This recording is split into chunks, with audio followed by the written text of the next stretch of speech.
we're back on the record. You're going to have a witness on an iPad, ready to go. We are just trying to get this witness on that screen, and we're close, I think. Okay, and the witness knows to have the do not disturb on there. Yes, actually, we've used a program that isn't susceptible to that. All right, so we'll wait for the jury to come in until we have this up and going. Yes, Your Honor, I think that would make sense. I'm going to, just for the record purposes, that would be in front of the jury. Obviously, this is a compromise of how this witness is testifying, but it's one that the defense is requesting. The state has acknowledged or agreed to it. And my client have just discussed with him, and he is okay that we present this witness through this fashion. Okay, is that correct, Mr. Zimmerman? Okay. Yes, sir. Okay, thank you very much. You could be seated.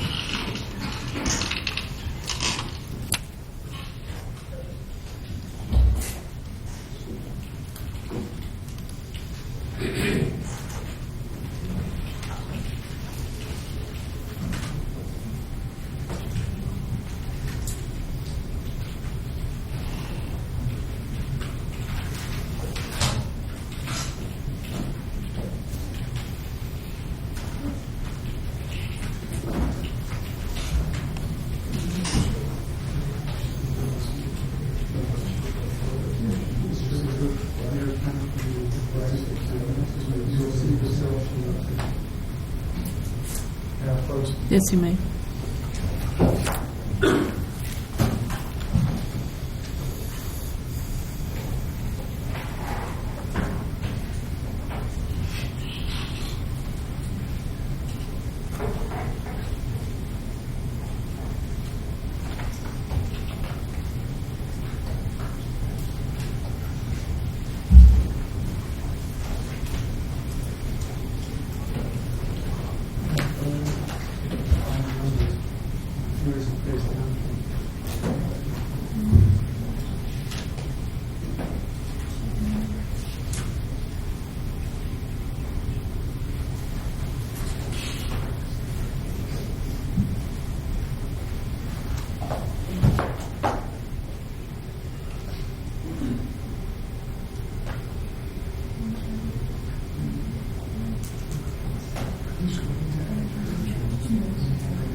Yes, we will, yes. Great, perfect. I'm going to just try and move this as cautiously as I can so as to not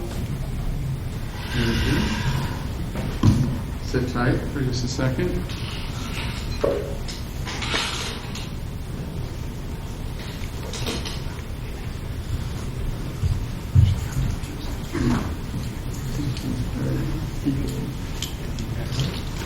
Okay.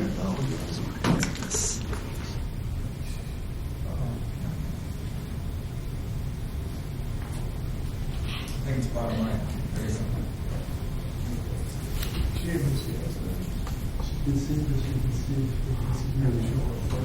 You need to show a photograph? Eloise, I'm going to show you something through a camera. I want you to tell me if you can see it, okay? You can't really see me right now because the camera's pointing up, correct? Correct. Can you see a document that I'm showing you? Yes. Okay. That's the way, I mean. No, you really can't see it there, but you can. Thank you, Ron. And just for your planning purposes, we've canceled a couple of witnesses based upon some of the testimony. So at this point, this will be my last witness, and we will go into the proffers of both experts. It's a little early, but that also compressed everything down, so we're probably going to be done tomorrow. Okay, let's bring the jury in.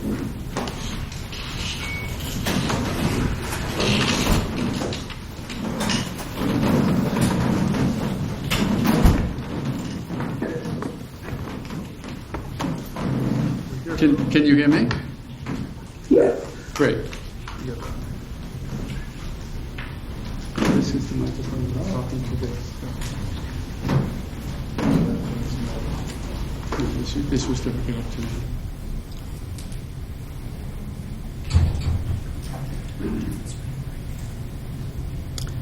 She won't be able to see.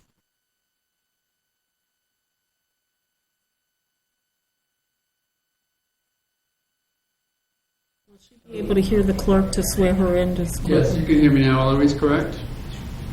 Yes. Madam Clerk, would you just introduce yourself? My name is Lisa. Can you hear that? Yes. You just heard Lisa? Perfect. Very bright, Ron.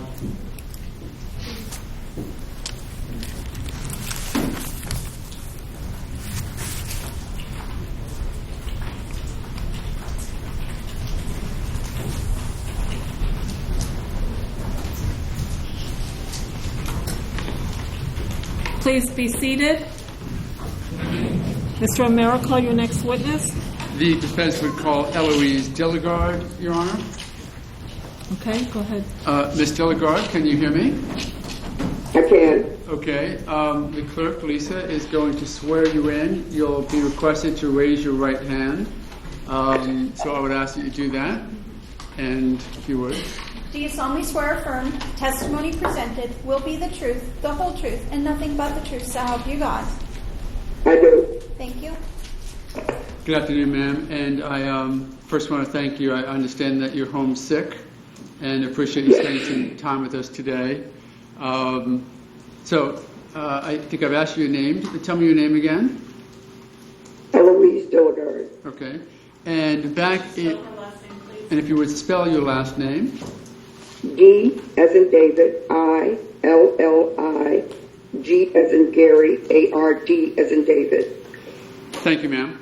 And back in February of 2012, did you live at the retreat at Twin Lakes? Yes. How long had you lived there at the point of February 2012? By that time, it was about 2.5 years. Okay. You have since moved out of that location, correct? That's correct. Okay. I want to take you back to the time that you lived at the retreat at Twin Lakes and ask you if you knew somebody by the name of George Zimmerman.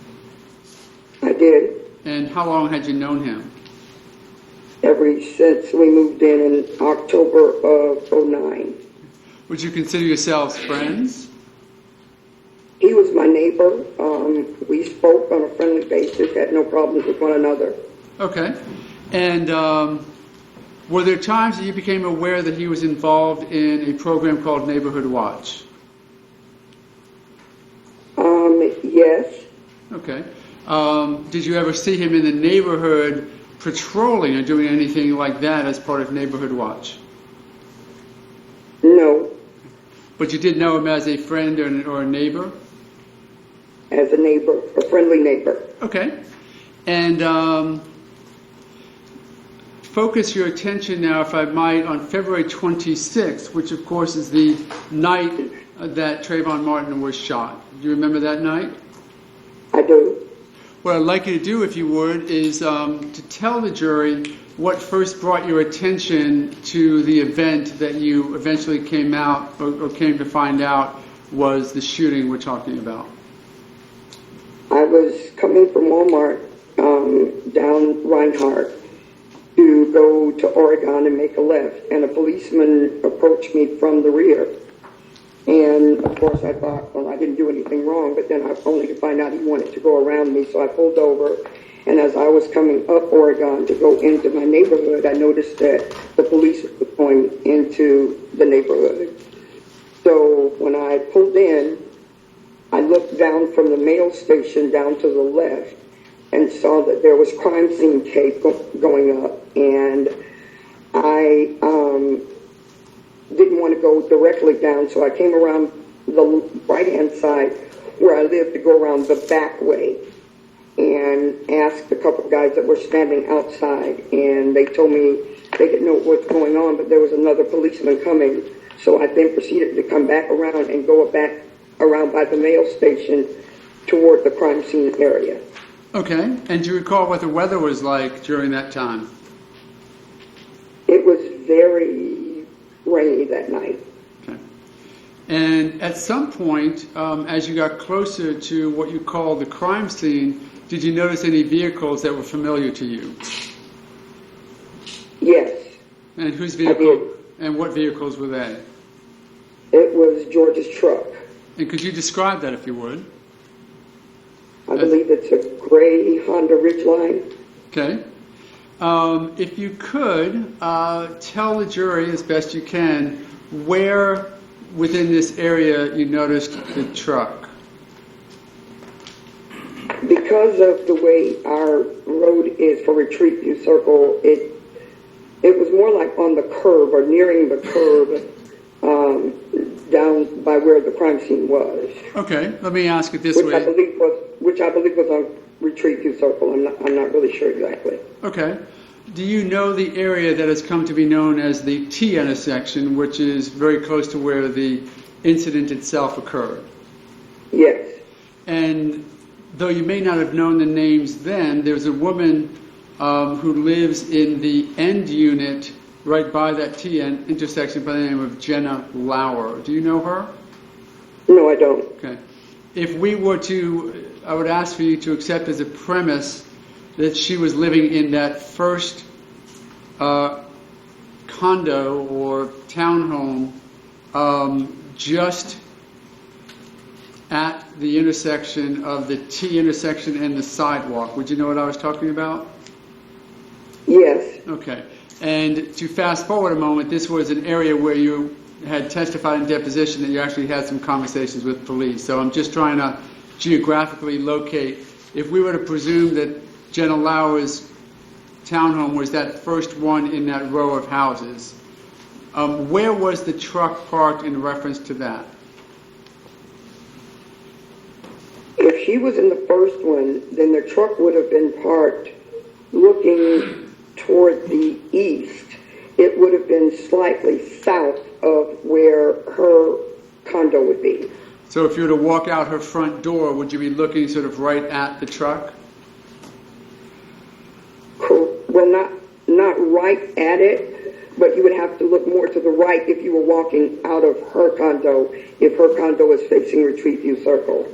Okay, because that would then put the truck parked on the curb as you would walk out her front door. It would be parked to the curb on the right-hand side of that street?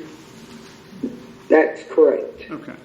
Now, you say Retreat View Circle. Is that the street that actually circles around, or is the perimeter of the complex itself? It does. Okay. Is Miss Lauer actually on a street that comes off of Retreat View Circle? If I'm visualizing exactly where you're talking about. I believe her condo would be facing Retreat View Circle. Yes. Okay. How would it be, the front door, if I walked straight out her front door, would I eventually walk right into the clubhouse area? No, you would have to walk down the street to the west. Okay. Let's talk then about wherever the truck was located. You saw it in reference to the crime scene. You saw it in that area? Yes. Okay. And we may come back to a map in a minute and see if we can show you a map of the area. But let's move to the point where you came up to the area where the crime scene was. Describe what you first saw. There were quite a few people standing on the sidewalk. There were people who were closer down to where the yellow tape was. And I kind of looked around, to see if I saw George, because I saw his truck. And after I didn't see him, then I recognized the lady from one of the HOA meetings, and I asked her what happened. And she said, I believe... Ma'am, Ms. Dilligard, when you hear one of us say an objection, that means the court has to inquire. So just hold on to your testimony for 1 second. You didn't do anything wrong. Just want to check with the court. Okay, what is the objection? Objection, hearsay. Sustained as to what somebody else said. Your Honor. Did you know the person's name who you spoke to? I don't know her. All I know is she's from Pembroke Pines. Okay. So you had a conversation with her about the events that she perceived? I simply asked what was going on, and that was her reply to me. Okay. And at some point then, did you speak to any law enforcement officers? After I could not find, or after I didn't see George, I did attempt to talk to some of the other residents that was there. And after I felt like, well, okay, I'm not in harm's way, I was walking away, and a policeman came up and said to me, "You don't want to talk to me." And I turned around and I said, "I don't know what I can tell you because I wasn't here when anything happened." Okay. And then what did the law enforcement officer say to you? He then replied, "Well, we're trying to find someone who may know the people involved in the shooting." Okay. And did he have any further conversation with you or show you anything? He just asked me would I mind staying up, and he was going to go and take a picture and bring it back to the group of us that were standing there to see if we could recognize either the victim and or the suspect. Did that officer happen to identify himself to you by name that you can recall? He did not, and I'm usually pretty receptive to look at a name badge, but, with everything going on, I don't remember. Okay. So at some point then, did he show you a picture or two of people who were involved in this event? He came back with what I believe was an iPhone, and I'm only saying that because I own one, with 2 pictures. Okay. And I, along with the others standing there... Let me interrupt for a moment to ask you if you could identify either by name or by description the other people who were present during that time. There was a young Caucasian man. I can't remember his name. It was either Jeremy or Jonathan. And then there was a couple there. They were married, but I did not get their names. Okay. And were they then present when this picture or these pictures were shown? They were. Okay. Were you able to identify anybody in either of those 2 pictures? Yes, I was. And who was that? That was George Zimmerman, my neighbor. Okay. We have seen those pictures here quite a bit in the courtroom. I'm not going to show it to you directly right now unless I have to, but was that a picture where Mrs. Zimmerman had a bloodied nose? He did have a bloody nose, yes. Okay. And there was describe the difference, if any, you saw between the picture that you saw that night and the George Zimmerman who you knew before that night. His nose was very bloody, and to me, it looked very disfigured, like it was, let's see, I'm looking at him, so then it looked like it was somewhat to the left or right. But I know it was not the way I knew him. His face was the nose was very disfigured and a lot of blood coming from it. Okay. Did it take you a minute or two, or how long did it take you to even figure out that was the same person? His face still looked the same. The only difference was the disfigurement and the blood in his nose. Did you advise the law enforcement officer who was present of this person, George Zimmerman's name? Yes, I said, that's my neighbor George. Okay. And did anybody else, as you can best recall, identify the person as well? Objection as to hearsay. Sustained. Don't answer that. After you identified George Zimmerman as the person in the picture, were you shown a second picture? I was. And now was that anyone who you identified? I did not know the person's name. I had seen him in passing probably earlier that day, but I didn't know who he was. Okay. And do you know now that person was Trayvon Martin? Yes. After then you identified George Zimmerman, what was the next thing that you did, or who'd you talk to about that event? Are you talking about that night? Yes, ma'am. If I can remember correctly, I think the first concern was where his wife was, if his wife was there. Okay, was that your concern, you mean? Yes, because I knew he was married and I didn't see her, and they're my neighbors, and once I saw his face and what looked to be, been hurt, my first concern is where's his next of kin, his wife. Okay, and what'd you do about that? Well, after, there was nothing else I could do at that point. Once I found out that, as I thought, I was no longer in harm's way because my husband was out of town, I went back down to my house, parked in my driveway, got out of the car, and went up to George's residence and knocked on the door to see if Shelley was there. I rang the doorbell, I knocked, I heard the dog, but nobody came to the door. Shortly thereafter, Shelley pulled up behind, perpendicular to the driveway. She didn't pull in because I was walking away. And she asked me, Objection. where is... Your Honor, I would ask to be heard on that hearsay objection, if need be. It's not often for the truth of the matter of what Ms. Zimmerman may have said, but it just sets Okay, the... well, I don't want speaking responses. Please approach. Yes, Your Honor.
Ms. Dilligard, are you still there?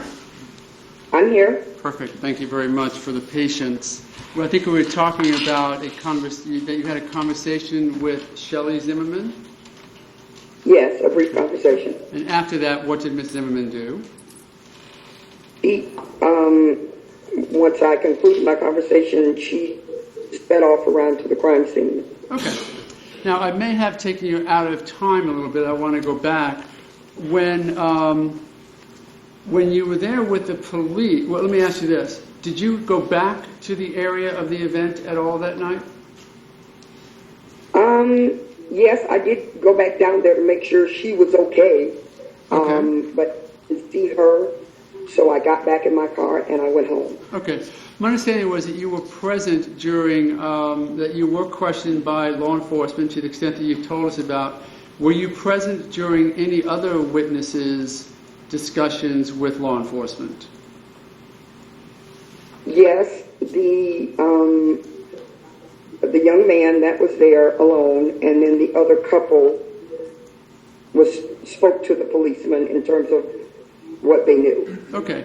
I don't want you to tell us precisely what you heard them say, because law enforcement may have already testified to that, but were you there when those people gave their statements to law enforcement?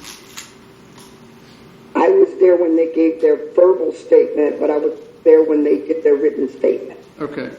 I'm going to ask you if you could be a bit more precise. I know that you don't recall names. I believe you said one might have been Jeremy and another one Jonathan. Was that correct? That's what I think I remember about the names, but again, I'm just not sure. That's fine. But do you recall, were there three people? I think you said one female and two males, or were there any more than that who gave their verbal statements to law enforcement in your presence? In my presence, there was a couple, a male and a female, and then there was a gentleman who was by himself. Okay. Did you give any verbal, except for what we've talked about so far, did you give any verbal or written statements to the police that night? No, other than he asked me my name, and I gave it to him, and I gave him my phone number. Okay. And then, and now I think we'll go back to the time where you left the area of the event, first ran into Miss Zimmerman, went back looking for her, didn't find her, and left the second time? Correct. Okay. At some point, then, did you give statements to law enforcement regarding what you knew or heard about the event? Yes, there was an FBI agent who left a card on my door and requested I call him. So I called. Okay. And he and another agent came to my house and interviewed me. And you gave them a statement about whatever information they asked you about, I presume? That is correct. Okay.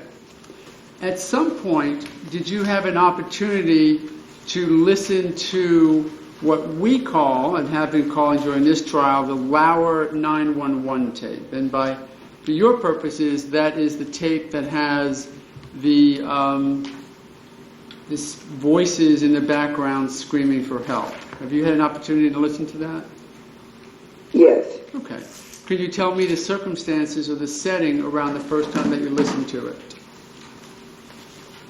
The first time that I heard it was when it was played on one of the local news channels. Okay. Were you by yourself or with anyone else? You know, I don't remember. Okay. How many times have you listened to the tape? Besides that time, well, it was played over and over, but I would probably say maybe 2 or 3 times. Okay. Did you hear a voice screaming for help in the background that you were able to recognize or identify? I heard the voice screaming in the background, and of the 2 that we are discussing, the deceased Trayvon and George, I've only heard George talk. Okay. Whose voice do you believe that was in the background screaming for help? Based on the fact that I've only heard George's voice and it's a light male voice, I would say that it was his, And by his, you mean whom? George Zimmerman. And when you say you've heard him talk, tell us again about how long you've known him. By that time, it was 2.5 years. Okay. An opportunity to hear him both speak to you and speak to others in your presence? That is correct. Ever hear him yell for his dog or laugh at a joke or anything like that you can recall? Never heard him yell at the dog. I mean, whatever commands he gave the dog were very, just like a voice talking to someone next to you. But again, from what I heard, he has a light male voice. Okay. I'm going to ask you then, I'm going to try something that may work. I'm going to show you an exhibit. It states Exhibit 1, and just see if there's any chance that this can be done in a way where you can identify the picture. And then we'll have you try and walk us through a location where you may have seen George Zimmerman's truck, okay? So Okay. What you're seeing now should be blocked pretty soon by a picture. Can you see that picture? I can see the picture. Okay. Let's just see if this works in any form or fashion. You need to bring it up a little. It's going out of my focus. Okay. Let me try something else then. That's better. Okay. For you, maybe. Hold on 1 second. Sure. Does that work? Can you at least... That works. All right. I'm going to move it a little bit to an area.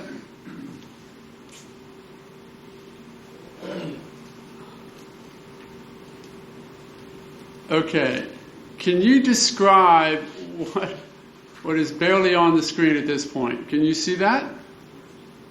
The only thing I can see is a blue line, a little bit of grass, and the white border on the picture. Can you see the pool that's in the center of the photo? I can. Hmm? No, it's not. What do you mean? Your Honor, if I might.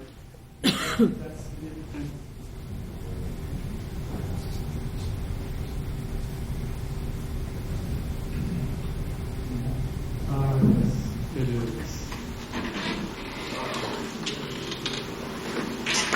Okay. Unless we start talking about mirror images, Your Honor, that's not going to work, so I'll move on to another area of inquiry. Ms. Dilligard, I'm going to try to do what we were just going to do visually. And ask you this. You are familiar with the complex, correct? I am. Okay. You sort of gave us a walk or a drive-through as to how you entered into the complex. Can you tell me what entrance you came into that night? I came in the entrance that is directly in front of Bentley Elementary School. And is that the one that when you drive in, you have the clubhouse immediately in front of you and just to your right? That is correct. Okay. From that point, and I know we're testing your memory since you don't live there anymore, from that point, as you're coming in Oregon, I know that you took a sort of back route over to your complex because you took a right on Retreat View Circle, correct? When you first came in. No. If you say the back route, then you're talking about the part of Oregon that goes up to 46A or Johnny H.E. Thomas. Yeah, I confused it by saying that. My understanding...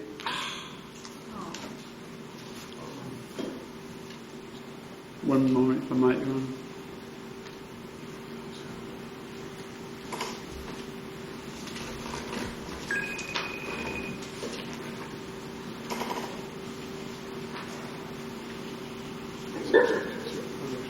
Okay, sorry about that. Can you hear me? That's okay. All right. I can hear. I think I confused my question a moment ago. My understanding was that when you first came into your subdivision, you realized that there was some crime scene tape, correct? Correct. As you're coming into the main entrance with the clubhouse off to your right, which way was the crime scene tape from where you were driving in? To the left or to the east. Okay. And that would have been, is that the normal way that you would go from that main entrance to your residence? You would go to the left? No, I would go to the right. Okay. All right. Now, what I would like to do is start at the Oregon main entrance with the clubhouse on your right. And if you can sort of walk or drive us to the area where you did drive up to get a better view of the area of the crime scene itself. If I were to drive in to the entrance that was directly across from Alton East Bentley Elementary, I would have made a left rather than a right to go down to where the crime scene was. Okay. And where on that scene then would you have seen George's truck? Oh boy, it wasn't even 3/10 of a mile down because it's not that far. Okay. Do you have a present memory today as to where the truck was? It was parked on Retreat View Circle, just to the left of where you're talking about the T area was. Okay. Let me ask it this way. I'm going to refresh your recollection with some testimony potentially. Could the truck have been parked not on Retreat View Circle but on the 2nd Street Inn, so that, you know the 2nd Street Inn I'm talking about? So if you don't take... That's correct. Yes. Okay, you don't take your first left onto Retreat View Circle, but you take your second left onto Twin Trees? Twin Trees Lane, I believe it is. Could that have been the street that you turned down and saw Mr. Zimmerman's truck? It could have been. All I know is that it was on one of those curves. Okay, that's okay. Nonetheless, wherever that truck was, it is your testimony that it was directly in front of, maybe a touch off to the right, of what we've identified as Miss Lauer's townhome? Yes. Okay. So if we were to use Miss Lauer's townhome as the focal point, you would walk out or look out her front door and look just to your right to see George Zimmerman's truck where it sat that night? That is correct. Okay. I have a moment, Your Honor.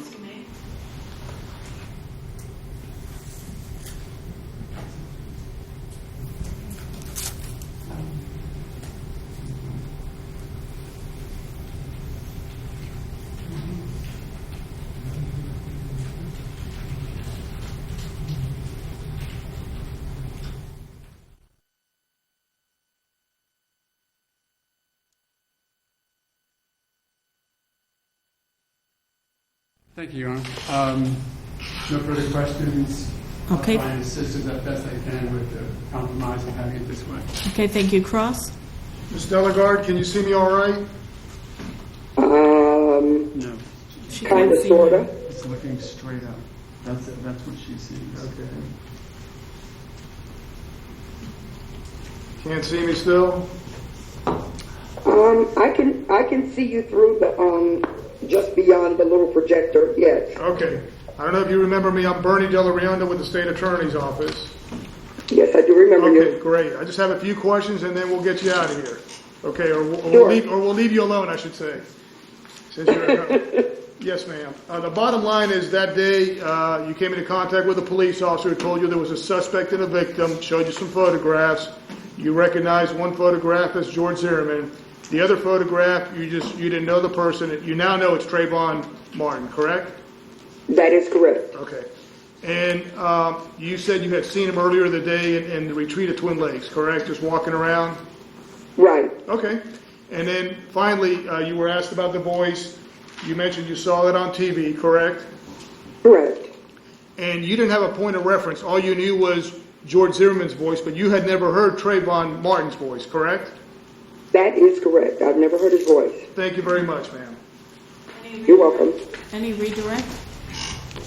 A sick woman in her bed who came with us. I think we're done with her and do appreciate her coming. Okay. Ms. Dilligard, Yes. we are done. I appreciate your time. Thanks very much for doing this from your home, and I apologize for the interruption. I hope you feel better.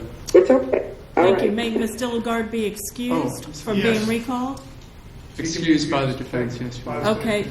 You're excused. That means that you don't have to appear again. Thank you very much, ma'am. Thank you, Your Honor. Thank you. Okay. Yes, and when you're finished with that, if you'll approach for just one moment.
Okay, ladies and gentlemen, there's some more matters that we need to take care of tonight, and so I'm going to let you go home at this time. It's 4:21 before, as you're starting to get your notepads in order, I'm going to give you my admonitions.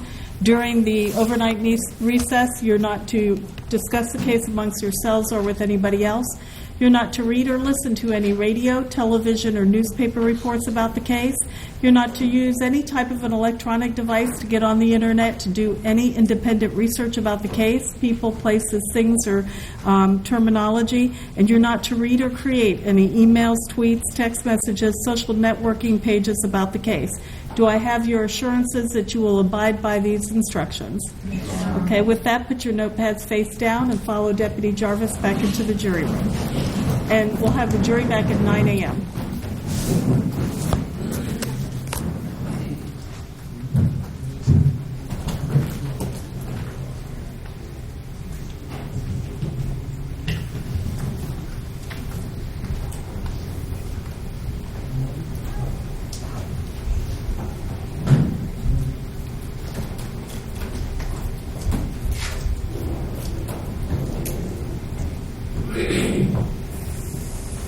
Please be seated. We're going to take a 10-minute recess, and then we're going to continue on with the animation issue and the proffering of the testimony of Mr. Connor. And at 8 o'clock in the morning, we will be back in court before the jury comes to discuss another issue regarding witness Mr. Donnelly. Court will be in recess for 10 minutes.